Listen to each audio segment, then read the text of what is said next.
दानियाल अपने कॉलेज के दिनों में एक छोटी सी पिज्जा शॉप में पार्ट टाइम जॉब करता था। एक शब 1 बजे के करीब दानियाल अपनी ड्यूटी खत्म करके घर के लिए निकलने ही वाला था। तब अचानक ही पिज्जा शॉप का फोन बजा।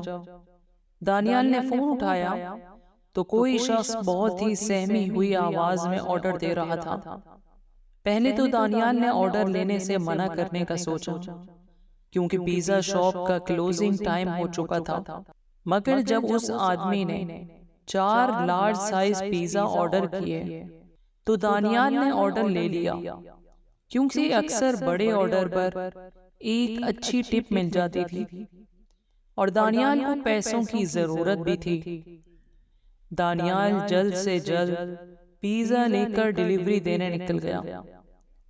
डिलीवरी एड्रेस शहर से काफी दूर था। रात बहुत हो चुकी थी और रास्ता भी काफी सुनसान था। रास्ते में कोई स्ट्रीट लाइट भी नहीं चल रही थी, जिसकी वजह से यहाँ अंधेरा ही अंधेरा था। कुछ देर की ड्राइविंग के बाद दानियाल उस एड्रेस पर पहुंच गया। वो एक बहुत ही पुराने और अजीब से नजर आने वाले घर के सामने खड़ा था। वो घर इंतहाई सुनसान जगह पर था और उस घर की कोई भी लाइट नहीं जल रही थी, बल्कि आसपास कुछ हलचल भी नहीं थी। बिल्कुल ऐसा लग रहा था कि जैसे वो घर सालों से वीरान पड़ा है और जैसे इस घर में कोई रहता ही ना हो। दानियाल इस घर को देखकर थोड़ा घबरा रहा था, इसलिए उसने अपने मैनेजर को कॉल की। वो अपने मैनेजर को सिचुएशन एक्सप्लेन करके यहाँ से वापस चले जाना चाहता था, लेकिन उसके मैनेजर ने फोन ही नहीं उठाया। दानियाल अगर मैनेजर को बताए बगैर वो 4 पिज़्ज़े वापस ले जाता तो उसकी जॉब जाने का खतरा था। उस घर के अंदर की एक लाइट ऑन हो गई। दानियाल को थोड़ा हौसला हुआ कि शायद अंदर कोई है। उसने डोर बेल बजाई और जोर से कहा, पिज्जा डिलीवरी। मगर कुछ देर तक किसी ने दरवाजा नहीं खोला। दानियाल ने फिर से बेल बजाई तो उसे अंदर से किसी के कदमों की आवाज आई, लेकिन फिर से किसी ने दरवाजा नहीं खोला। दानियाल वापस जाने ही वाला था कि अचानक से वो दरवाजा अपने आप खुल गया। दानियाल थोड़ा घबराया हुआ अंदर गया। अंदर हॉल में एक हल्की सी लाइट जल रही थी और यहाँ भी कोई नहीं था। दानियाल ने आवाज लगाई, हेलो, कोई है? प्लीज अपना पिज्जा ले लीजिए। तभी दानियाल ने देखा कि हॉल में पड़े सोफे के नीचे एक काली बिल्ली निकलकर एक दूसरे कमरे की तरफ भागी। जैसे ही वो बिल्ली उस कमरे में घुसी, उस रूम की लाइट्स और टीवी ऑन हो गया। साथ ही छोटे बच्चों की शैतानी करने की और हंसने की आवाजें भी आने लगी। दानियाल को लगा कि कोई शायद इसके साथ किसी किस्म का मजाक कर रहा है। वो गुस्से में इस रूम के अंदर गया। वहां 2 छोटी लड़कियां बैठी थीं।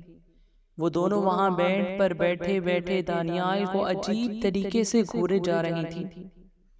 दानियाल उनसे कहने लगा कि वो कब से डोर बेल बजा रहा है और वो लोग हैं कि दरवाजा ही नहीं खोल रहे। दानियाल उन पर गुस्सा कर रहा था, लेकिन वो दोनों फिर भी वहीं बैठी बगैर कुछ बोले बस दानियाल को घूरे जा रही थी। दानियाल ने फिर कहा, मैं पिज्जा देने आया हूँ। तुम्हारे घर में कोई बड़ा है जिससे मैं पेमेंट ले सकूं?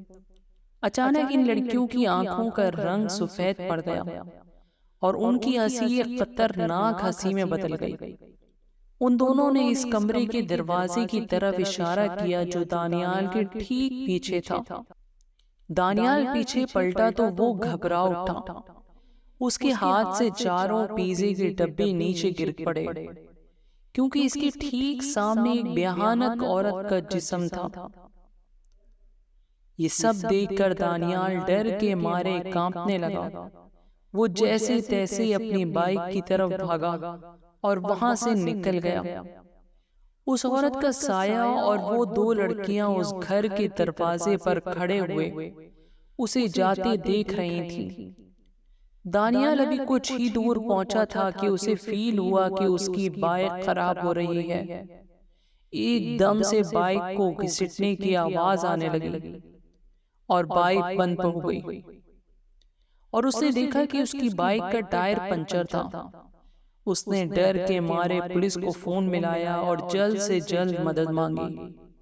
वो आस पास देखने लगा और अचानक ही उसकी नजर बाइक के बैक मिरर पर पड़ी, जिसे देखकर उसके पैरों तले जमीन खिसक गई। बाइक के पीछे उस औरत का साया और वो दो बच्चियां खड़ी थीं। वो तीनों धीरे धीरे दानियाल की तरफ बढ़ रही थीं। दानियाल हड़बड़ा के बाइक वहीं छोड़कर दौड़ने लगा। दौड़ते दौड़ते वो बहुत थक गया और एक बड़े से पेड़ के पीछे जाकर छुप गया। वो बस अपनी जान के लिए दुआएं मांगने लगा कि कुछ ही देर में उसे दूर से पुलिस के सायरन की आवाज आई और उसने अपनी बची हुई हिम्मत लगाकर अपनी बाइक के पास वापस दौड़ना शुरू कर दिया। वो वापस अपनी बाइक तक पहुंचा तो पुलिस भी आ गई। उसने तमाम बातें पुलिस को बताई और फिर पुलिस ने उस घर के अंदर जाकर जांच पड़ताल की, लेकिन उन्हें एक जंगली बिल्ली के अलावा इस घर में कोई नहीं मिला। अगली सुबह दानियाल को पता चला कि वो घर पिछले कई सालों से खाली पड़ा है।